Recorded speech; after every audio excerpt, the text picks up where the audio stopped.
Team India దిగ్గజ captain Mahindra Singh ధోనీతో తన అనుబంధాన్ని మాటల్లో వర్ణించలేనని యువ క్రికెటర్ రిషబ్ పంత్ అన్నాడు. తన జీవితంలో జరిగే ప్రతి సంఘటన గురించి మహీబాయ్తో ఖచ్చితంగా పంచుకుంటా అని తెలిపాడు. అయితే ధోనీతో తన ఆట తీరును పోల్చడం మాత్రం తనకు నచ్చదంటూ పంత్ కీలక వ్యాఖ్యలు చేశాడు. కాగా వికెట్ కీపర్ బ్యాటర్గా టీమిండియా తరపున అరంగేట్రం చేసిన అనంత కాలంలోనే పంత్ ధోనీ వారసుగా నీరాజనాలు అందుకున్నాడు.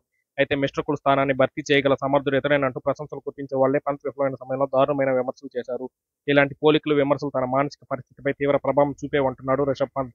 స్టార్ స్పోర్ట్స్ షోలో మాట్లాడుతూ అసలు ధోనీ బాయ్తో నన్ను ఎందుకు పోల్చి చూస్తారో అర్థం కాదు. 5 మ్యాచ్లు ఆడిన ఆటగాడికి 500 మ్యాచ్లు ఆడిన దిగ్గజంతో కంపేర్ చేయడంలో అర్థం ఉందా? ఇలాంటి పోలికల వల్లే నేను చాలాసార్లు బాధపడ్డాను. ఒత్తిడిని తట్టుకోలేక గదిలోకి వెళ్లి ఏడుస్తుండేవాడిని. ఓసారి మొహాలీలో మ్యాచ్లో నేను స్టంప్ మిస్ చేయగానే అందరూ ధోనీ ధోనీ అంటూ బాయ్ నామస్మరణ చేశారు. అప్పుడు నా పరిస్థితి ఎంత దారుణంగా ఉందో మాటల్లో చెప్పలేను అని రిషబ్ పంత్ ఆవేదన వ్యక్తం చేశాడు.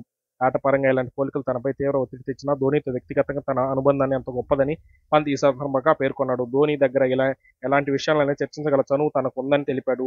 పాత జ్ఞాపకాలు గుర్తు చేసుకుంటూ ఐపీఎల్లో వికెట్ కీపింగ్ చేసేప్పుడు కంటే టీమిండియాకి ఆడినప్పుడు ఎక్కువగా ఒత్తిడిలో కూరుకుపోతానని బాయ్ అని ఓసారి ధోనీకి చెప్పాను. అప్పుడు ఆయన మరేం పర్లేదు, అంతర్జాతీయ మ్యాచ్ అన్న విషయం మర్చిపోయి లీగ్ మ్యాచ్ ఆడినట్లే స్వేచ్ఛగా ఆడు అని చెప్పాడు. నేను వెంటనే అందుకు బదులిస్తూ నువ్వు లెజెండ్ భయ్యా, అయితే ఒక్కోసారి నాపై భారం వేసి నువ్వు మాత్రం రిలాక్స్ అవుతావు అని చాలా అన్యాయం అని వాదించేవాడిని పంత్ చెప్పుకొచ్చాడు.